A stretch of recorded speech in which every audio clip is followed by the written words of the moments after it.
I come out of a loss last night, kind of grouchy and dragging myself down here, and then you see the kids smiling and running out there and playing, and it just makes you smile to watch them, and so it's a fun deal.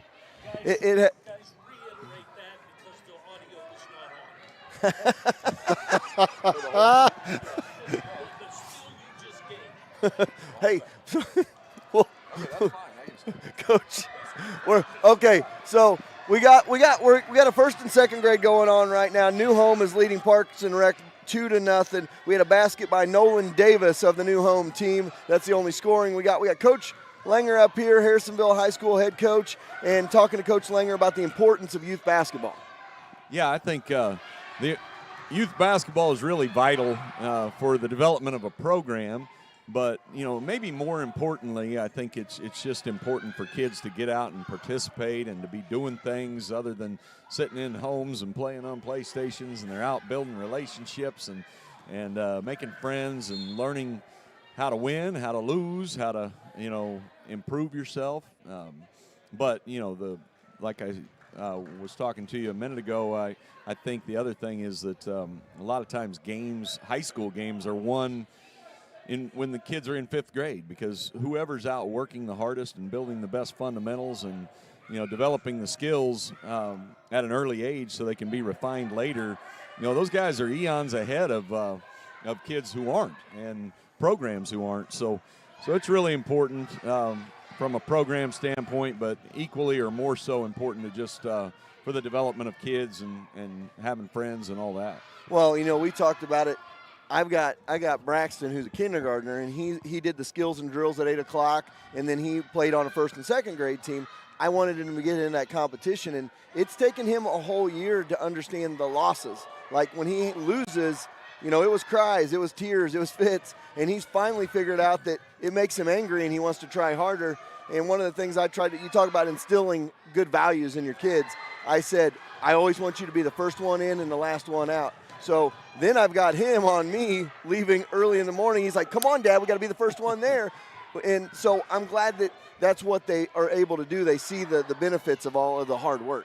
Yeah, and I read an email one day by somebody who said that they wanted all parents to consider this. If somebody dropped down and said, hey, we could make it where your son or your kids, your team, never loses another game for the rest of their lives, would you take it?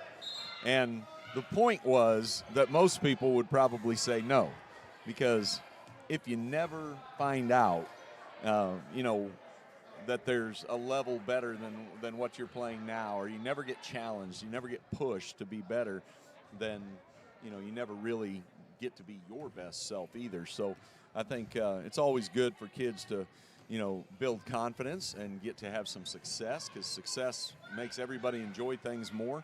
But it's also good to see that, hey, there's another level that I need to continue to improve at. That was a nice little shot and a good rebound. Coach is seeing, he's seeing the fundamentals. He's already watching those fundamentals at work.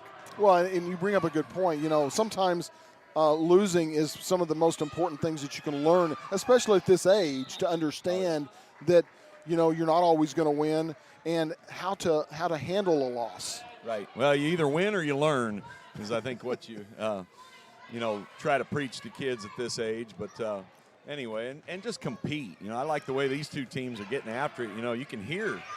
I wish my team was this loud defensively, because they're talking and look at the energy on the floor, and the offense is moving and trying to find open people. So I'm impressed. Well, Coach, I believe your wife has informed me before that you don't like to lose yourself.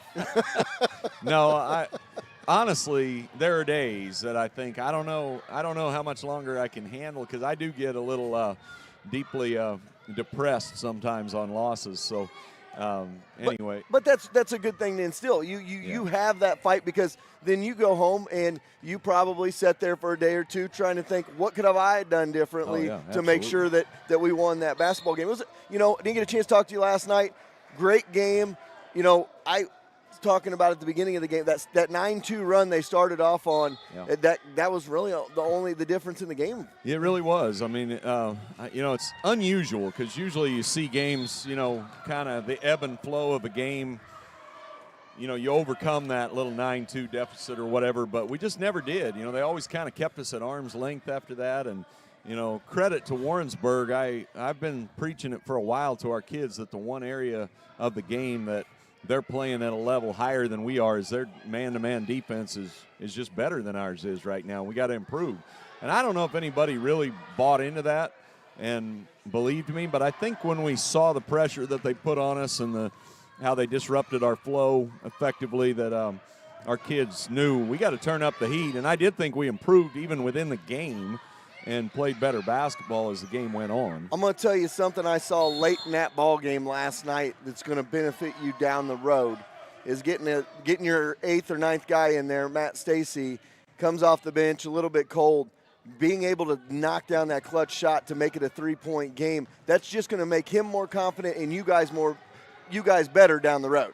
Yeah, no question. I mean, he's a kid who I don't think there's a kid on our bench that people are happier for when they have success than Matt, because he embodies a lot of what high school sports are about. He battled and we talked to him about his role at the beginning of the year, and as a senior I wasn't sure if he'd love it, but he's embraced it and been a good positive teammate of guys, and when he comes in he's not afraid.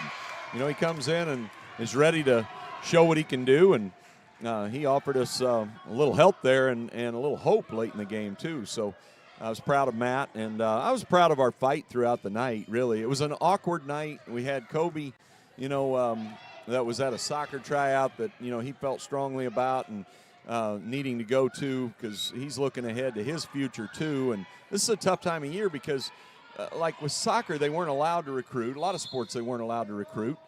And then all of a sudden, they get opportunities and they want to participate in those opportunities for their future. And, but he got to the game really, really late at crunch time. And so we started out differently. And I'm not saying that was the reason we got out to a bad start, but you like to, start the game and in a normal fashion if you can. And, and tailoring it back into these little kids as opposed to the big kids, like you said last night, in the wins and the losses. The one thing I loved about Matt Stacy, he may have only played like 5 or 6 minutes last night, but he did his best when he was in there. He made that 3. He was so mad at himself that he missed that other one, and it just missed. He came over to the bench, and you could see he was upset with himself, but that shows you what instilling competitiveness at a young age will do. Yeah, and Matt really cares. It's just hard to explain, but, like a lot of our guys, he's an emotional kid, and the emotions run high on our team, and it's something that we try to kind of keep at an even level and not get too upset with, failure. And, it's bit us a couple times. The technical we got last night was not good. That did not help us. We got one in a key game at the Stockton tournament where we got the call even, and then we were going to have the ball, and then suddenly they get 2 free throws and the ball, and it's just a game changer. So we keep trying to work on staying at an even keel, and unfortunately it's bit us a couple times, but at times we ride that emotional wave for positives too. So these guys, again, I keep seeing that, and I see Coach Sharp down there. I teach right across the hall from Coach Sharp, so getting to see how sharp he really is. Yeah, there you go. Well, you talked about the defense, and we talked about that several times last night about the Warrensburg's defense. And I always look, I would say sometimes, a loss is a win, and to a certain extent, I think that defense that they posed to you last night is going to make you better down the road as you go in through the rest of the conference and into, obviously, the center game, because it's going to make you a better team. Sometimes you got to take the positive out of it if you can to make it better for you. And I see that happening for your team. Yeah, especially at this time of year. We play Tuesday, Wednesday, Friday, Tuesday, Wednesday, Friday, Tuesday, and then districts. And we really don't have time to sit around and boo-hoo for ourselves and things like that. It's time to just bounce back and get ready to go in the next game and hopefully learn some lessons. So, and I'm confident we'll do that. Well, and we were teasing a little bit last night. shot. Yeah, I'm telling you, they're getting after it. New Home's up 10-2. They had a steal and a bucket there. They're really getting. I believe that was Mr. Sexton. That was Logan Sexton on that one. So it's great to see these kids out here. I was teasing last night at the game. We think you guys had about 14 or 15 possessions, down 4. Really? And did not get that bucket to get it to a one-possession game. And then you talked about it. It seemed like Warrensburg always pushed it back out, and then it'd be 7. It'd be 7-point and a 4-point, 7-point, 4-point. And I was teasing in the fourth quarter. I stopped and I said, I feel like this is Sesame Street. I said, The game tonight is brought to you by the numbers 4 and 7, because those were the ones. But something I also saw last night was Brooks, it felt like a light bulb went on with him a little bit of, he knows he can make that shot with a hand in his face last night, and he wasn't afraid to pull up that 3 when he was guarded, and he made a couple of those, and I think that might help his confidence as well. Yeah, I think so. I mean, I think he I've liked the way he's played recently, like at Carthage and in this game, because I haven't felt like he's gone out early in the game and tried to do too much. Some games, I feel like he's trying to score on, 6 out of 7 possessions, and he's been sharing the basketball, moving, screening, helping us in other ways. And then as we get closer to crunch time, I feel like he's kind of said, hey, we need a big bucket. And, he got us about 4 or 5 big baskets at Carthage. And then last night he came through with some nice shots when we really needed him under pressure. So I think sometimes that's what you have to do. And he's receiving a lot of attention, and the other team's best defender every night. And, everybody's watched us play and know what we like to do to get him the ball. And so, things are coming a little harder, but we have to look at other options too. And I like that mid-range game. He's starting to develop that mid-range games.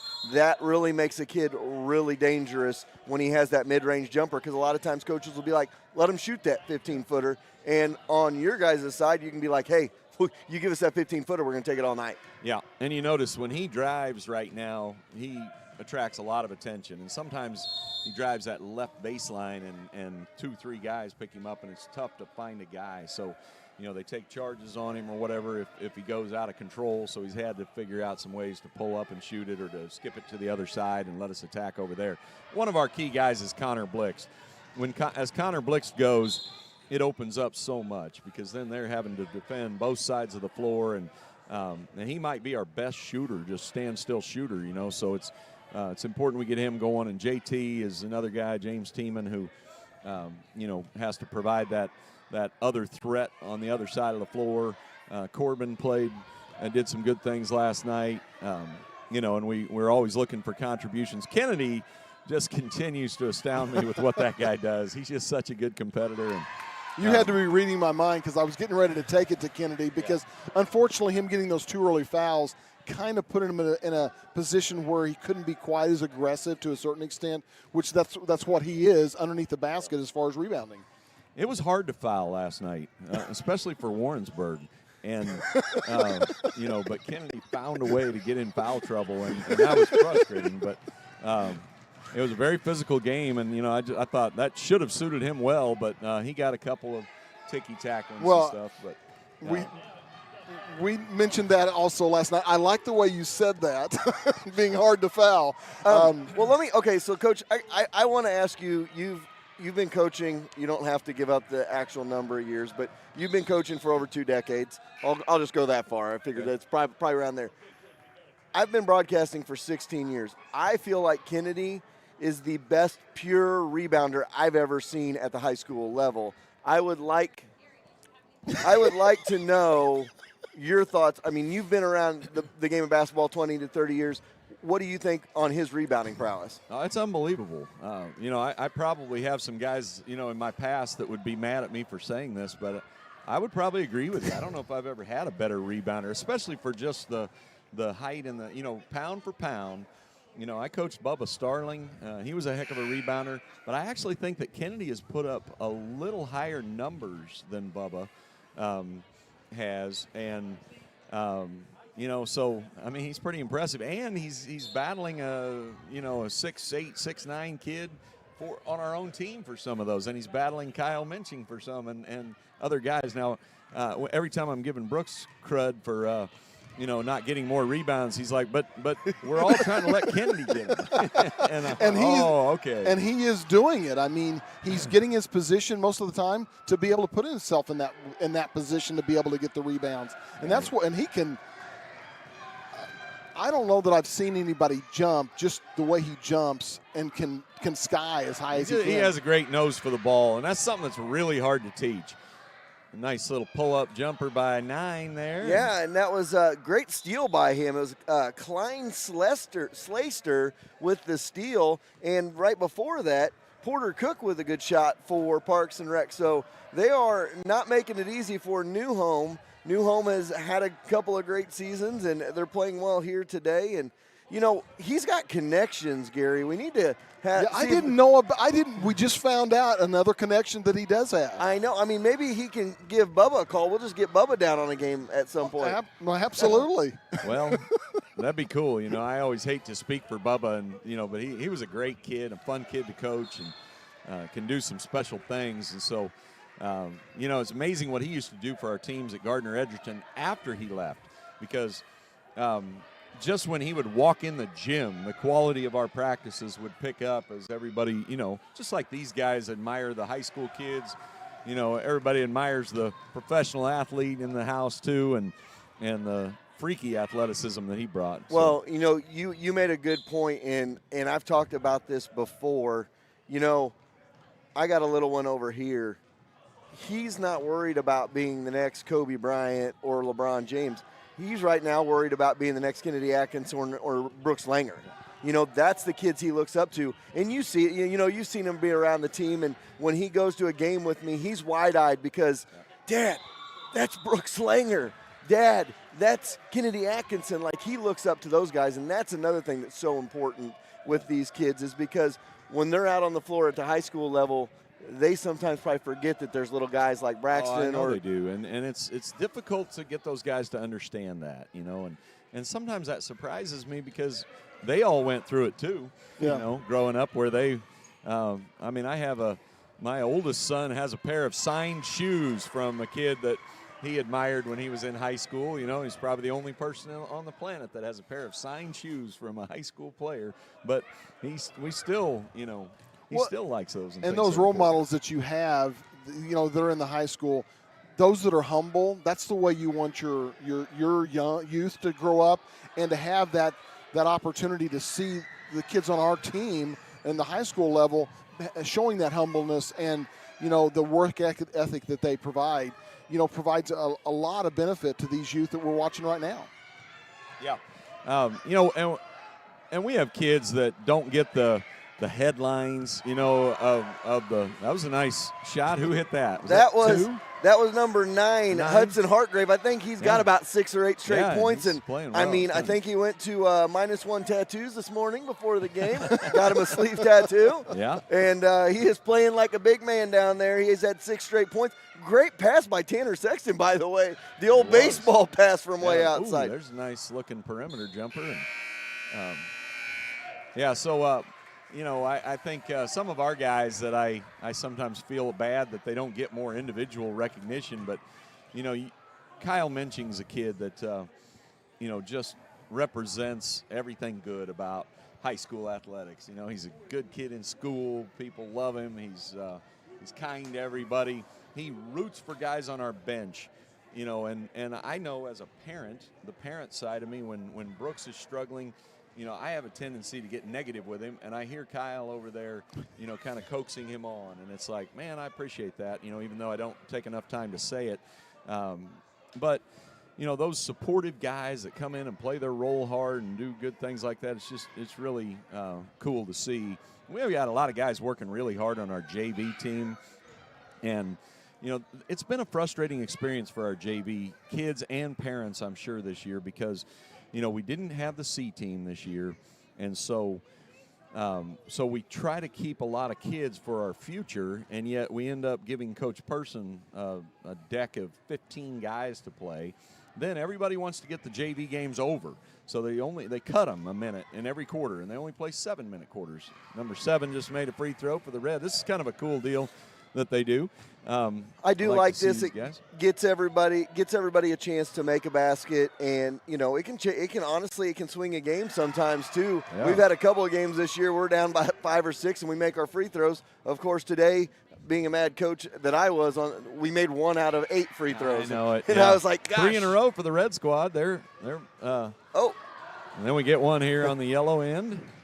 So this is pretty cool. And I always tease about, you talk about the wins and losses, and Gary, I always talk about I don't like participation trophies. I said this is about the last time I would be okay with something like this at this level. Then you got to start learning the wins and losses after this. But it's cool to get everybody involved as well. It is a good idea, because how many times do you leave a youth game as a parent or as a kid and you didn't even touch the ball, or you didn't get to shoot it one time? At least this guarantees everybody gets a chance to step up there and shoot. And as a coach, I was so dang proud.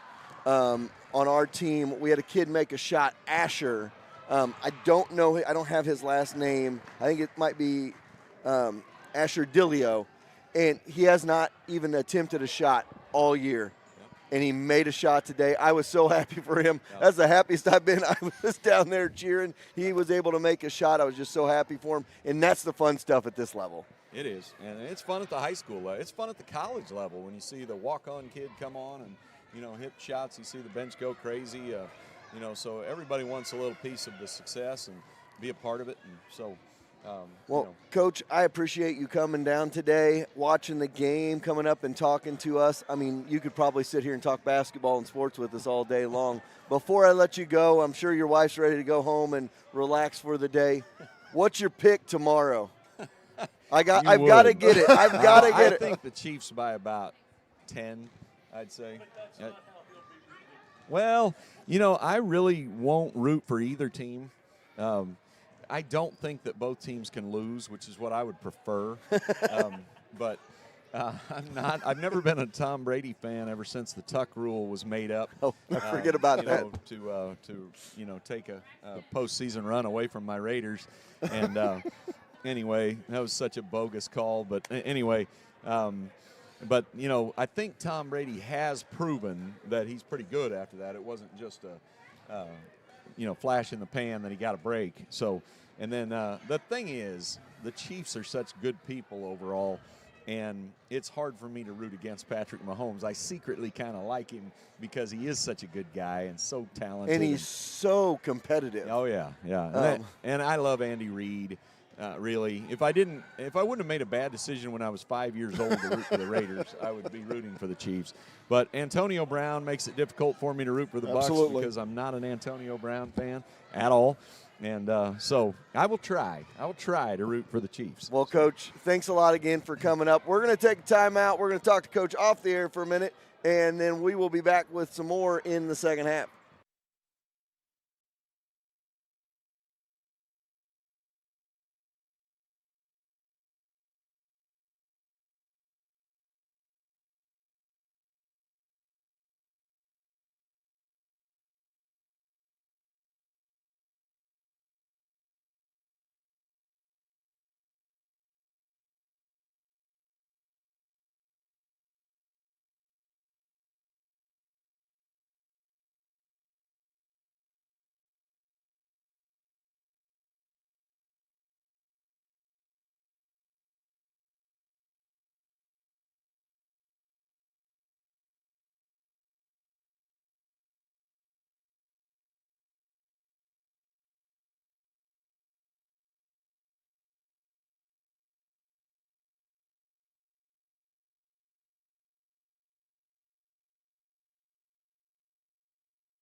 Okay, we're back. 5:17 left in the third.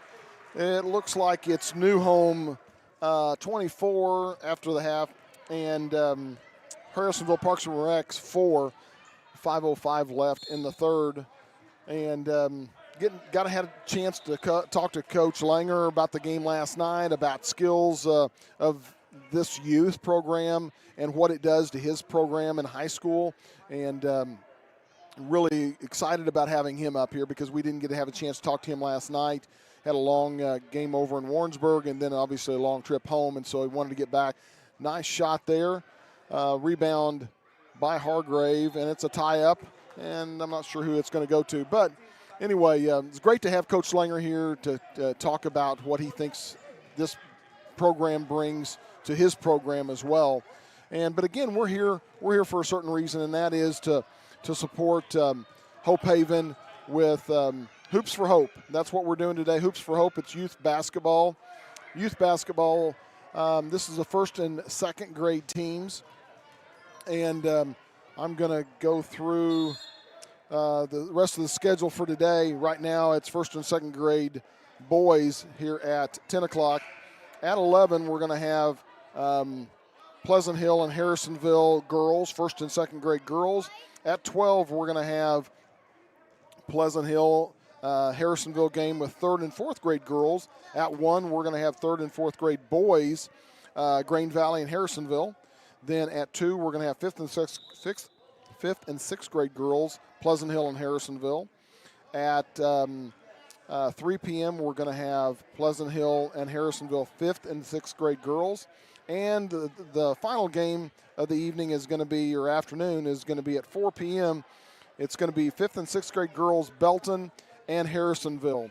Right now you're watching the first and second grade boys. Score 24-6 with 3:59 left in the third. New Home, Harrisonville against Harrisonville Harrisonville Parks and Rec. Jerry's laughing at me because I said after the first game, I said, I'm glad that Chad's up here most of the time because after talking for almost an hour in the first one, you probably got sick and tired of listening to me. I already don't have a voice, so he's going to have to take over here in a minute. He's doing some talking, saying goodbye to the Langer family, and so we're also going to have visitors throughout the afternoon, the rest of the morning and the afternoon. We're going to have Grant Perkey, who's the director of the Harrisonville Community Center, and he's going to be on talking about a little bit of the things that are going on with Harrisonville and the Community Center and the parks. And the swimming pool, he'll talk a little bit about that, some of the things we're going to be doing with the swimming pool. But again, this is Hoops for Hope, presented by Harrisonville 4Ts, and it's to benefit Hope Haven. I'll go run down the, if I can find it here. I'm going to run down the sponsors here real quick. It's going to sponsors for this, which made it possible for us to be able to do this and also provide funding to Harrisonville Hope Haven. Mills Plumbing, Signature Will and Trust, Troby's Maytag and Appliance Center, Holland Auto Sales, Lacey Dominic Shelter Insurance, Young's Tire and Wheel, Young's Auto Repair, American Heritage Realtors, Atkinson Funeral Home, Cider House, Amazing Photography, Schroeder Chiropractic, Hometown Flooring, Excalibur Contracting, The Girls, Young's Construction, Land and Sand, Power Sports and Turf, Aflac, Jerry Ann Sasonis, The Barber's Edge, Church and Dwight, Sherwood Community Bank, and Yard, these signs, Cass County. And Chad can talk. I was trying to turn you off. Get off of here. Hey, I appreciate you guys taking care of things while I was down there coaching. I love that we got to get Coach Langer up here. And it's always great to have a perspective with somebody that's in the profession and has been at the high school level, and that was great. Yeah, and plus we learned something. We can maybe may even be able to try to maybe squeeze a ticket or two out of him at some point in time. Well, I did know he coached I did not know that. At the high school level. So my lovely wife's leaving, and she is amazing as she helped get a lot of this stuff together with some of the stuff. So anyway, it has been a fun day. Braxton's down there waving at somebody. I'm not sure who he's waving at. He's going to end up dropping all of his chips down on everybody else. Yes, And let's bring. We'll bring. And Grant. I'd mentioned that Grant was going to be up here, so we'll I'm get him- going to. You guys have a couple projects. I'm going to let you guys talk about that for a minute, Okay. and then I'll come back up and join because I have got to use the boys' room. So I'm going to bring Grant. I'll go get Grant, bring him over, and then we'll do that. Okay, sounds good. With 1:06 left in the third, it is 24-6. New home over Harrisonville Parks and Recs, and I'm going to bring Grant in. Grant and I had been talking a little bit earlier about some of the things that are going on with the Parks and Recs and with the community center, with the swimming pool, and so I want as we take it into the third and into the fourth quarter, I want you to kind of tell me some of the things we were talking about earlier as far as what's going on for the city and with Harrisonville. Yeah, well, thank you for having me, and glad you guys are doing this event. So with Parks and Rec, we got a lot going on coming up here in the near future. We're going to be updating our outdoor pool, not only doing some repairs to it, but also kind of remodeling it. So you'll kind of see a new feature when you go to the aquatic center this summer. Good, and we were talking about they're going to be hopefully starting the construction here within the month, hopefully, and it's going to take them a while. The weather shouldn't be much of an issue, but the date that I think that we've set is the 4th of July, which is going to be a little bit later than normal, but we're going to have Just keep this in mind in the third quarter. we're going to have a little bit later than normal, July 4th, but hopefully we'll be able to maybe get it a little bit sooner as construction does. You can sometimes get it done earlier, and a little bit later than what we normally would be. That would be Memorial Day weekend. But we're planning on having the pool this summer, which is important. I know a lot of people were upset last year that we weren't able to provide the swimming pool. A lot of reasons why, but most importantly, it was, I think, a safety issue for more the city standpoint and yours. So it's nice to see that we're not only going to have it, but we're also going to have some additional things to it as well. Yeah, it'll be worth the wait. So our target date is July 4th. Hopefully we can get it open sooner than that, but July 4th is our target date. But like I said, it'll be worth the wait. We're going to have new additions, new features at the pool. So we're going to have in the deep end, instead of having 2 diving boards, we're going to have 1 diving board with a rock climbing wall on the other side. So that'll be kind of a cool new addition. And then the zero depth will have, we're going to be splitting the zero depth area, and having half of it will be a splash pad area. So now we're trying to cover all kids of all ages. So you got your toddlers who aren't comfortable with the water quite yet. They have the ability to go to that splash pad area and still be able to enjoy the pool over there. So it'll be really cool, a nice project, and it'll be really nice for the citizens. Good. Well, and obviously we're here at the community center. Obviously it's something that we want to promote as well, because this is big for not only our youth and our youth basketball and stuff like that, but it provides a lot of opportunity for the citizens of Harrisonville to come out, and we're going to be doing a lot of additions to that as well. Why don't you talk a little bit about that, what we're going to be adding here? Yeah, so we're looking to do some fitness equipment upgrades, so some cardio updates, some weight equipment updates, and we've already revamped our group fitness schedule. So definitely check out that schedule, and then and one new addition to the community center is our Fitness on Demand program. So if you're not quite comfortable coming back out to the center, we are about to unveil what's called our Fitness on Demand Flex package. And that'll give citizens the ability to purchase our fitness on demand and access our group fitness, virtual fitness, anywhere they would like to from their tablets or smartphones. Yeah, and you were showing me that, and that is going to be neat. I mean, it's going to be neat, especially once people feel comfortable coming back after kind of COVID is kind of removed a little bit from our society. But it's a great opportunity for them to have here. But you're right, it also provides them, if they don't feel comfortable right now, they can already get started in that fitness part of it and start doing it from home. And I'm sure they can get that on the website, or they can contact the Harrisonville Community Center to learn a little bit more about that and how they can get involved in that portion of it, because what you were showing me earlier is really going to be neat, and a lot of opportunities in that as well. Yeah, so if our group fitness instructor, if they are not able to make it in, instead of us totally canceling a class, we can slide the fitness on demand class in as a substitute, so people can still come and get their group fitness classes in. And we had one instructor, her daughter was sick the other day, so she wasn't able to make it in. We put a fitness on demand class in, and we still had 12 people show up, and they enjoyed the class. So, and there's so much of an opportunity. We've got 2 courts that are going right now. Obviously, this one with the first and second grade boys' new home, and Harrisonville Parks and Rec game going on. Score 24-8.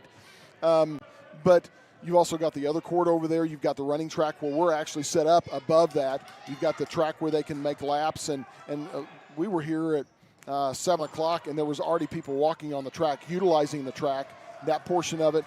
And obviously everything in the cardio fitness area, all the opportunities plus the additions you're going to make. So, it's really an opportunity. A lot of cities don't have this, and we're able to provide that to their citizens, and we're very happy that you're the director here and provide that leadership that we really need in this town.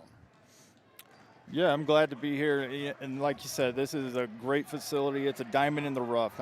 This is a large facility that I don't think quite everyone understands how nice of a facility that the citizens have here in Harrisonville. Plus some additions I'm aware of that are going to be coming, to the outside as well.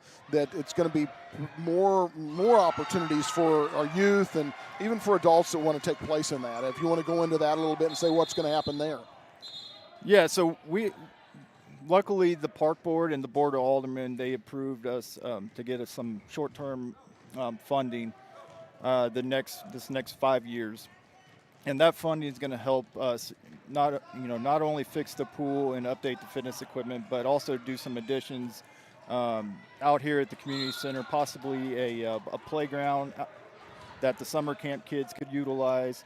If people want to, rent the party pit area and take their kids outside and play on the playground, they'll be able to do that.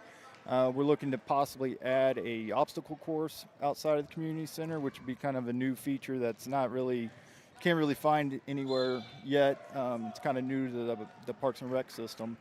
So if you think Ninja Warrior, that's kind of what we're looking to put out there. Right, and we also provide, through our parks, through the North Park, as far as, baseball, and soccer opportunities out there, and also the walking trail out by the lakes and stuff like that. There's a lot of things that I think a lot of people really don't know about, and hopefully that as time goes on, they'll have that opportunity to see what we really have to provide to our citizens here.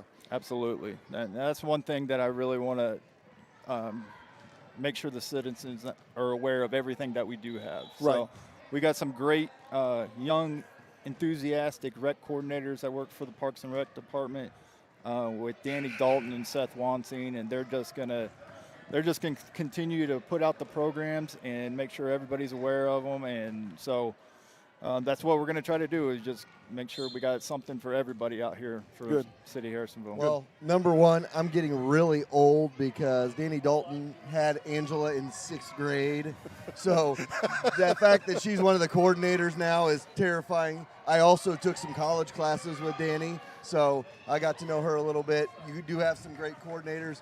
My son cried at the end of skills and drills today, not because he lost, but because he's going to miss Coach Seth. So That's right. That shows you that he's already building those relationships. The one thing I'd ask you, how would somebody get involved with the community center? What's the easiest way for them to become a member of the community center? The easiest way is just to come out to the community center. We're right off of Jefferson Parkway, so if you know where the North Park ball fields are, we're just north of that.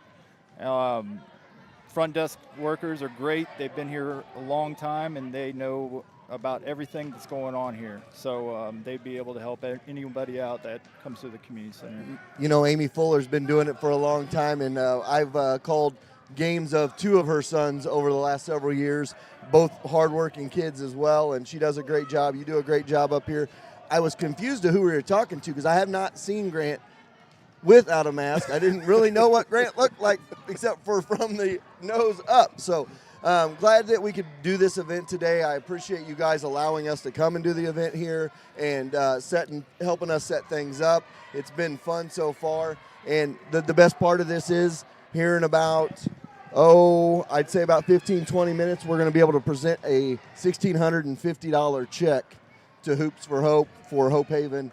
And we were able to raise that much money for them, not to mention all the goodies that have been collected as well. Yeah, the $1,650 is only the cash portion of it. There's a tremendous amount more of value to a lot of the things that we're going to be able to give them, such as diapers, such as clothing, such as other things that they actually need there at Hope Haven. This event is really has three parts, I guess. Obviously to promote the city and the community center with their help with allowing us to do that with our sponsors and everything else. Also, the money and the information or the product that we're going to be able to provide for Hope Haven for those women and their children that really in a time of need it, and we're able to help them financially and in other ways. Absolutely, and it's been fun. I appreciate you coming up.